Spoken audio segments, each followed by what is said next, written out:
Hey guys, my name is Pedro, and welcome to another episode of Layer Explorer. Today with us, we have a good friend of mine, Diogo. He draws very detailed stuff. Just the sheer amount of layers, and he has like one layer for two tiny windows in this building far away, and everything is like really technical, and all the perspective is super. And he thinks about like all the little details and the areas in this kind of kingdom. Yeah, he has a very different way of like thinking about how to organize a space and how to like what kind of things does he need before starting a design of a background or of a set or a city or an entire kingdom. And that was like such a pleasure to figure that out and to talk about with him. But yeah, okay, I won't spoil anymore. Go watch the episode. Mwah. Hello, everybody. Welcome to another episode of Layer Explorer, where I get to invite my favorite artists and watch them unpeel their Photoshop layers and see their little processes and the little methods they do as they do their favorite paintings. Today we are here with Diogo. Diogo is a good friend of mine. We met in a very particular way, which is in my first job on my first day at work, fresh out of uni. I sat on the, I didn't sit on the desk, but like I sat like ready to work on my first industry Cintiq, and I'm going to start chatting up the person sitting next to me in my job. And I was like, okay, so what's your name? Diogo. And I was like, no, I did not just sit next to a Portuguese guy. And they're like, where are you from? And they're like, from Portugal. And I was like, no way. And then since then, like we've been good friends. I think this was like 2018. Yeah, that's how we met, and we stayed in contact since. I don't think we ever did we work again after that. I don't think so. I think you've been really. in your own journey. It was brown bag. Yeah, that was it. And then we just like catched up, and we have like so many friends in common in the industry. True. But we've sadly never worked together again. That's true. But yeah, Diogo is now a big dog in the industry, and I'm just a humble guy that is stealing a couple of hours of his like Saturday morning, so I can ask him questions and look through his Photoshop file. But yeah, do you want to introduce yourself? So I'm Diogo. I started in this industry, as Pedro said, at the same time, so about 8 years ago. I've been working mainly as a layout artist. I've worked as a designer, and just working a few movies, a few series. Work on Cuphead Show, Bob's Burgers, Disenchantment, and a few things along the way. That's some about incredible personal projects too. When you showed me these paintings, I was like, unfinished personal projects. I mean, at least these two paintings, they look pretty finished to me. Yeah, so these are finished. These are finished, and the reason they do have both is exactly because I was like, no, this time I can't start a painting and not do a second one like I always do. So I started both at the same time. And it's like, okay, stamp them in the same file, made a huge. It was slow to work in sometimes because it's too many pixels. But yeah, how big is it? I could work with them at the same time. Let's see. 7,000. Damn. Okay, it's a bit. But you can zoom in and you get a lot of details. So yeah, I went a bit crazy. But I'm really happy with the result. So this is the one I chose. It's the most finished piece I've made this year. I haven't really shared this on social media. It is on my website. But yeah, this is from a personal project I've started. I'm just doing bits here and there. Very nice. Should we get to the layers? Yeah. Okay. So we have this empty screen. We're starting where it all started. So do you have like a sketch layer? Like how did you come up with this idea? Yeah, so I have the sketches here. So I did these two. So I'll start with this one. Just had the idea. Wow. Want to do some medieval castles. I I saw some more artwork I liked, added in the references, and then just did a few studies, a few sketches. I was like, okay, I just want to do some epic pieces, spend some good time on it. And these were the first few ideas. Really like this one. So I started stuck with this kind of architecture. How long would you say these sketches took you? Because they are already, especially this top one, it's already quite detailed. This top one, I'd say 2-3 hours of like going back and forth. Wow. 'Cause it is just line, but yeah, because the perspective is very free form. Like, just put the horizon line there, and then just know what's above. I see. What's Okay. below. Yeah, like the scale is all over the place, but it works just for the idea phase. Yeah, definitely.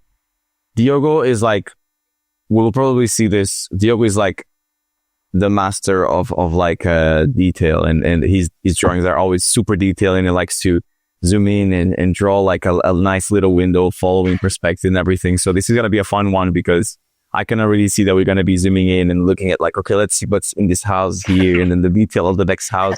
And then he drew every single tile on the roof of this hidden like house in the corner of the screen. So it's going to be a good one. Right. I don't know how to move on. I just stick with it. So this was the other sketch. Nice. Because I want, okay, let's explore some compositions. There's many things I don't like about this, which is why you can see I sort of just drifted off and abandoned it too early. But I sort of had a better picture in my head what I wanted to do, so I started that piece you saw earlier. So let's explore some layers. Let's do it. Don't judge. It is messy, I know, but we all have our flaws. It's a classic one in Layer Explorer, to be honest. I think it's like the relatability of it's like we are humanizing these artists because we think that like, okay, they're gonna have these amazing layers and stuff, like organization, and then it's like, okay, yeah. I've had so many people that are like, I'm tired of being organized in my job. I just want to have messy layers and not name them and have fun with my painting and not think about that. And I'm like, okay, that is actually fair. The one thing that annoys me about it is when you make a new layer and you find out 850. Damn. So now I do a shortcut to create a new layer that is already named, like just a letter or something, and it doesn't go up in the number. Okay. It'll still hit high numbers, but okay, so I added just a paper texture here to start with. I like to just work with some texture already in it. Nice. I started doing this with previous pieces and I really enjoyed it. It also comes from working on the Thepedropedro. I found this texture which is very similar to what we used. If you saw the show, there was a paper quality to it that was put like an overlay layer over it. Nice. I put underneath, and it just adds some grit to start the sketch with. We'll start with the bottom piece. Yeah, probably this does not reflect how you chronologically. I mean, probably the paper one you did, but the clouds and stuff. We are going from like the lowest layer to the top layer. But it does, I don't know, maybe it does, but I don't think it reflects chronologically how you went about the paint. Not at all. Yeah, okay. Yeah, so I started with the sketch, but I don't have it saved. Yeah. Because I typically have like an archive folder. I save it, so because I've had Photoshop crash on me so many times. Classic. It even crashed on when I did an art test once. Wasn't fun. Oh my God. So I do save it, but sometimes I overwrite it. So I actually looked back for this chat, and I found out that the most recent sketch I had was this. Wow! So you can sort of see. God. It's sort of what it. Wow! Sort of what it looks like. Okay. And are these clouds? Are all of them in just one layer, or did you do different passes on the clouds? Just one. I want to go with like a Yeah, just a simple approach, like do the simple shape. So I did like a little sketch. I think it's still here. Yeah, so you can see the lines are not Very nice. Just they're not a cleanup sketch. Yeah, I think I collapsed it here, but yeah, just do a basic layer, add a shadow, and then go in with a soft brush with some noise, and that's pretty much it. And we're looking at this diptych here of these two paintings. So did you kind of take them forward at the same time, one next to the other, or you totally rendered one and then you totally rendered the other one?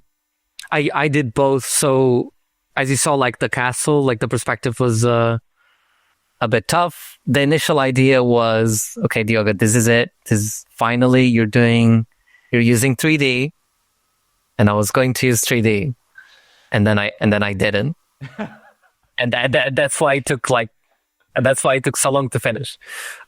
So without 3D, it's very hard to like stick with the shapes, like especially using a different camera.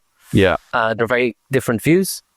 So I just did the basic shapes at the same time, and just like flip the canvas like 20 times and check if everything looks good.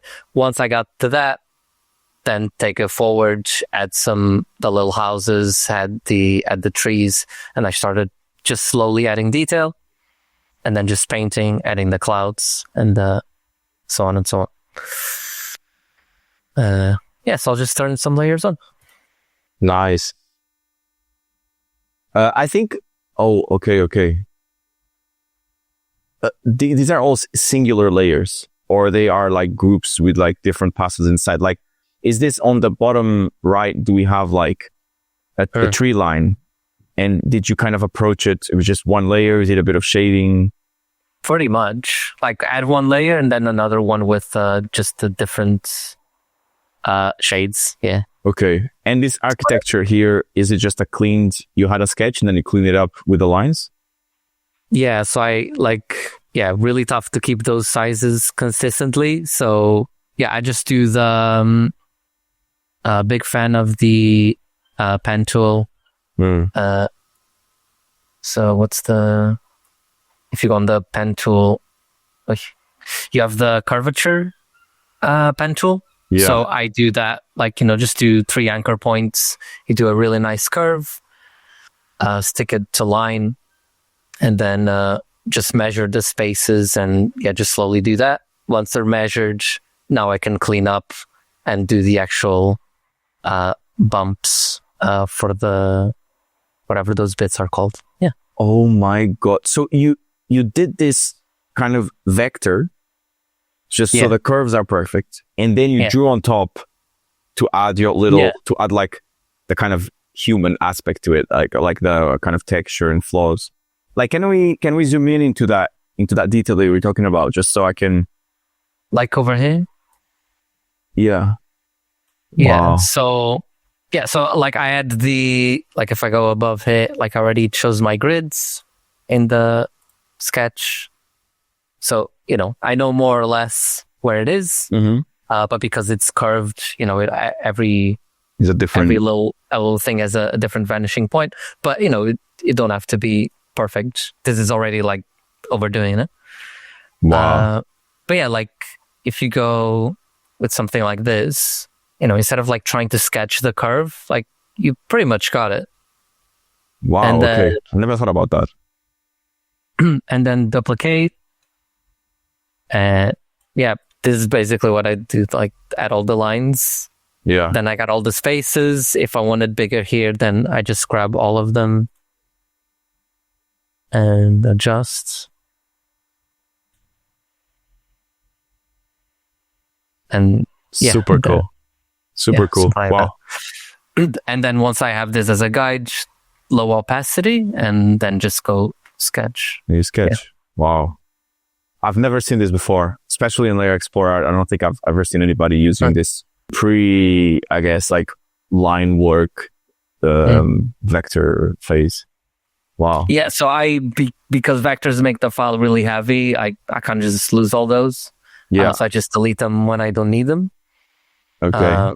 The only ones that stay is like for the vanishing lines, so the perspective grids, I do keep those.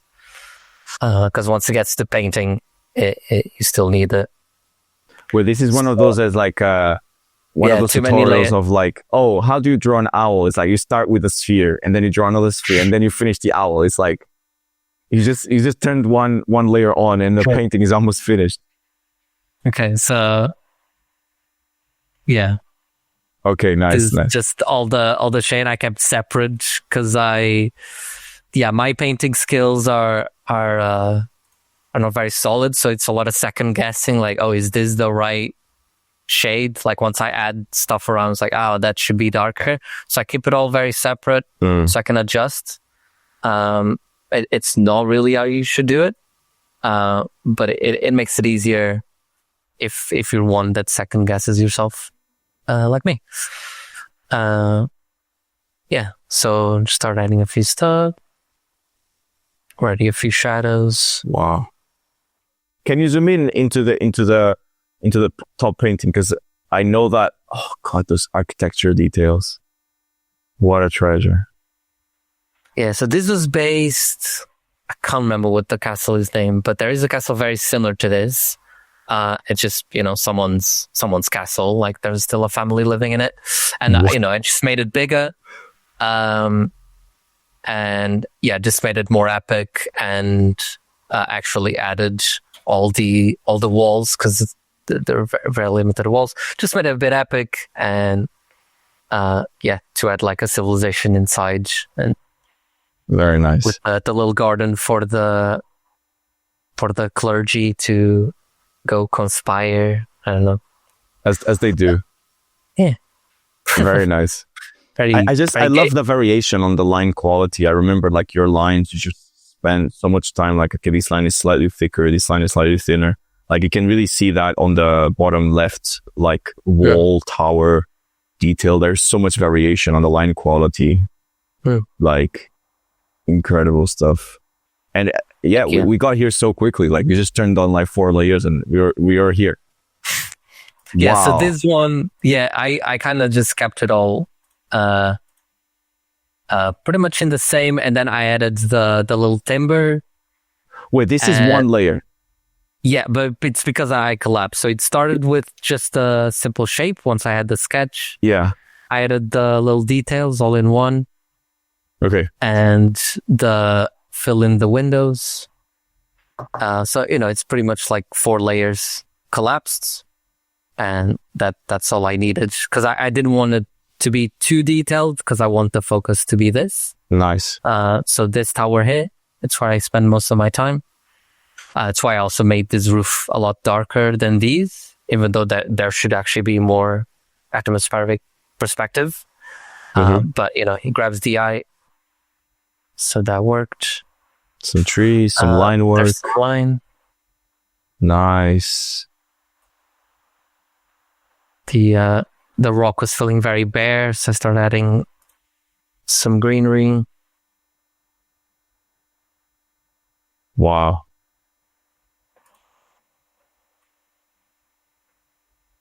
We're adding stuff on the bottom. No.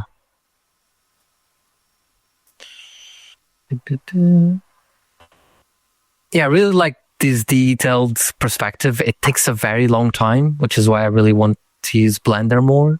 Like I can do some basic modeling, which is all you need.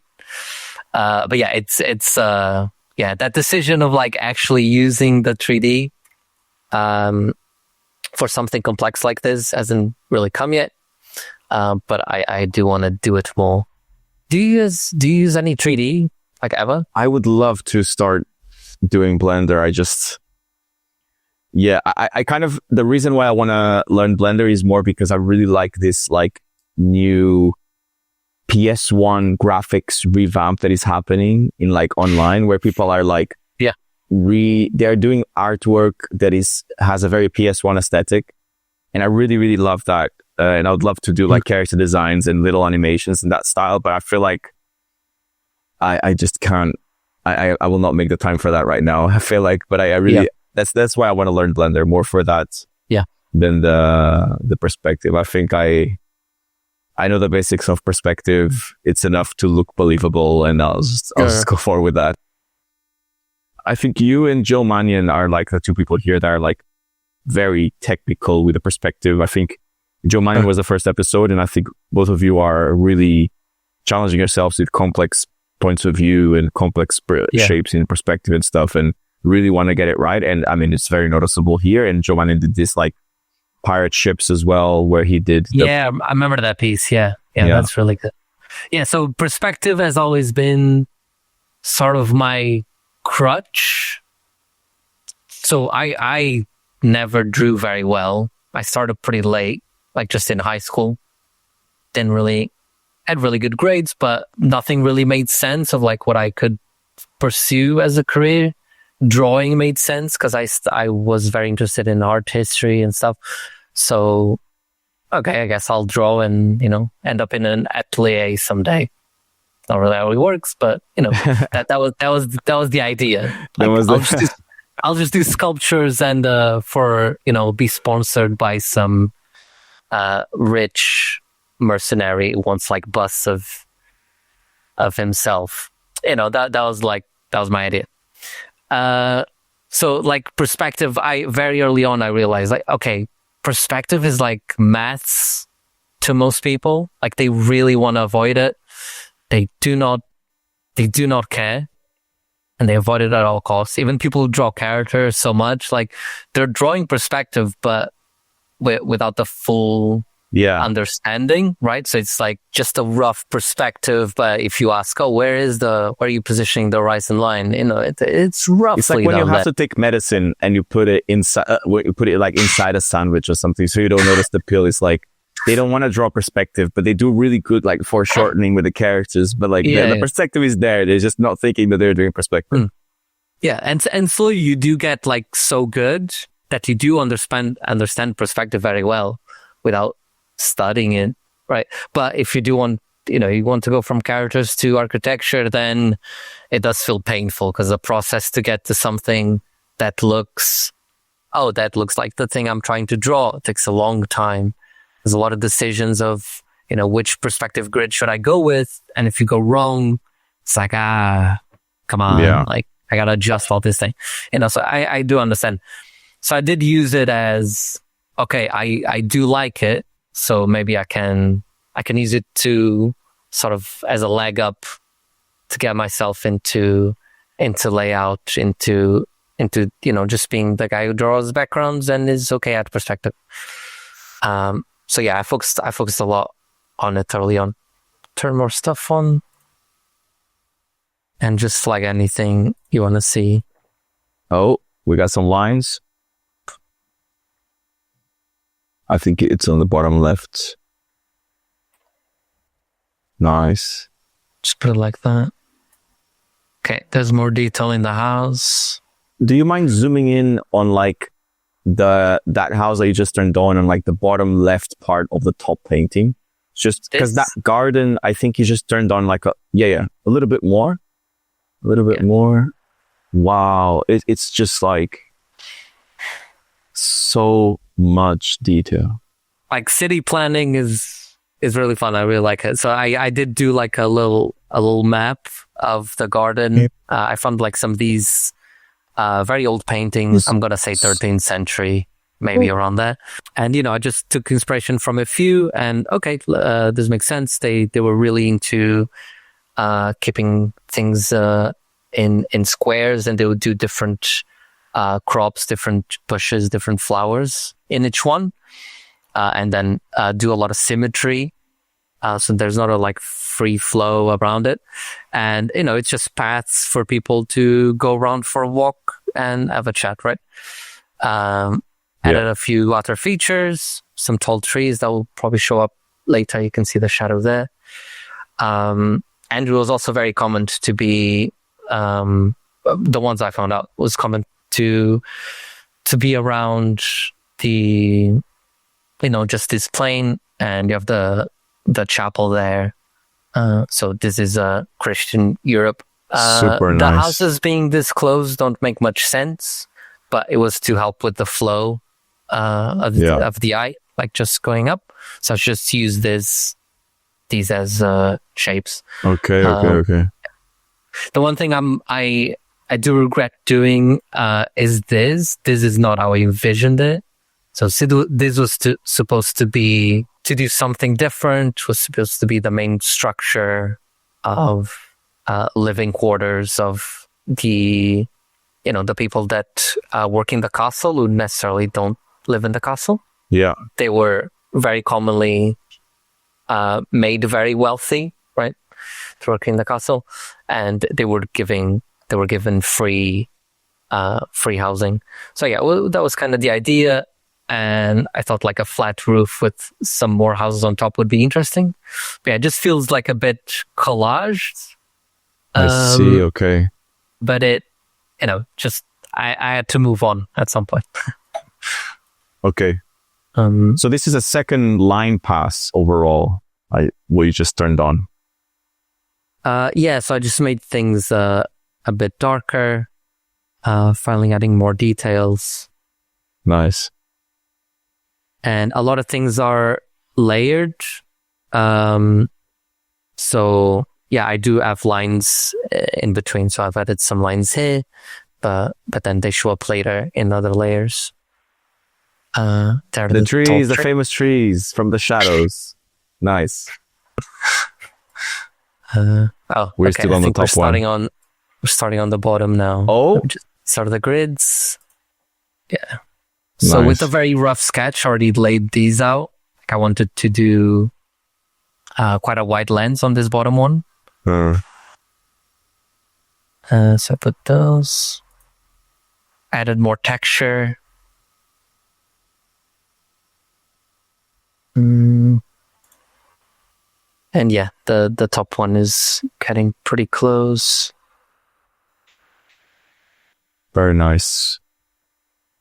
I think we're missing layers here. There we go. Bottom. Bow. Okay, there we go.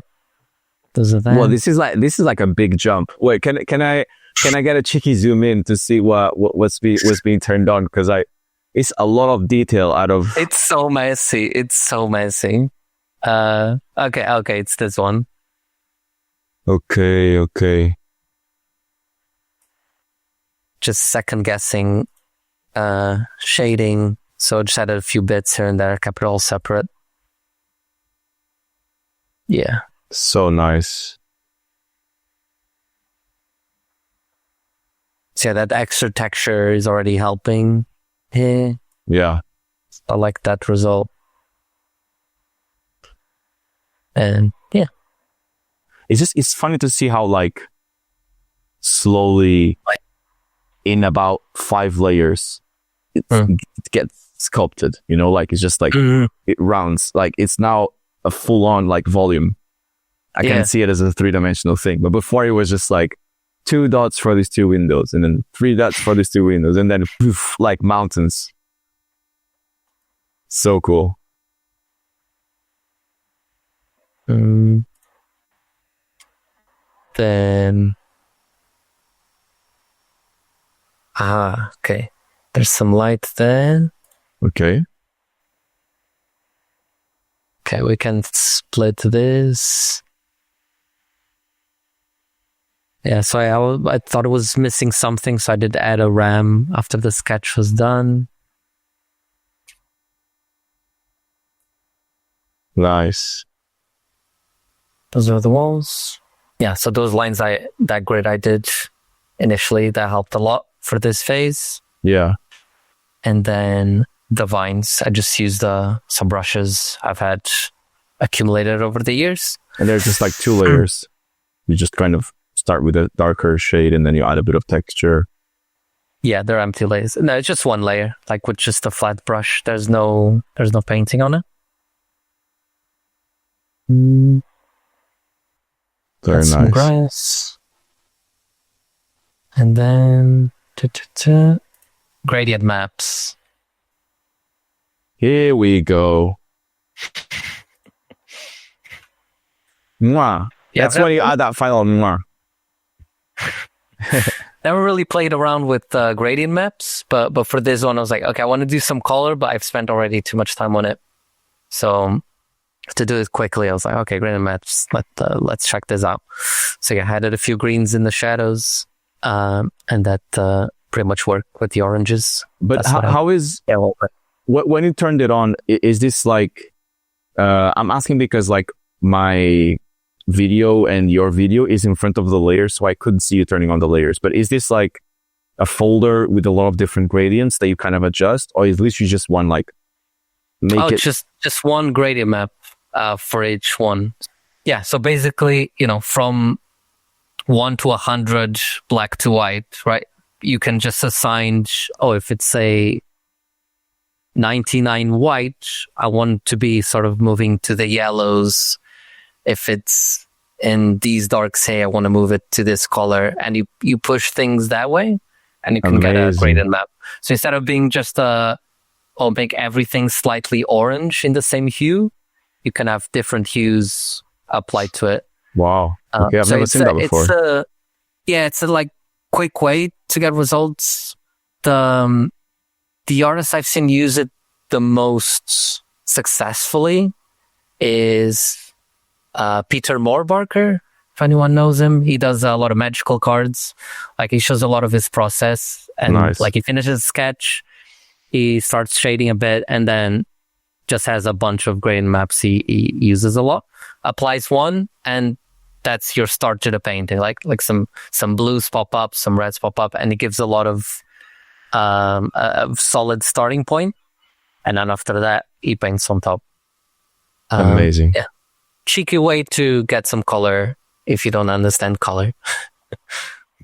I mean, surely you have to understand color, because that little hint of green that you talk about, I can see it a little bit on the grass, or maybe it's like one of those like color illusions that there's no green there. It's just like doesn't have so much saturation. Yeah, so it's a yellow, so that yellow becomes green because it's around all those reds.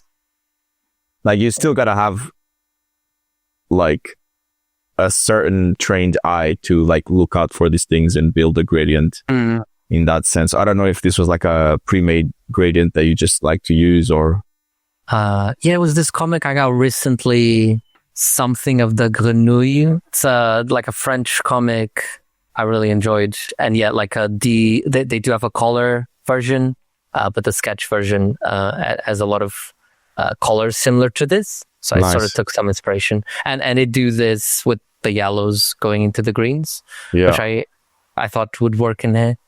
Yeah, it does. It does work. Thanks.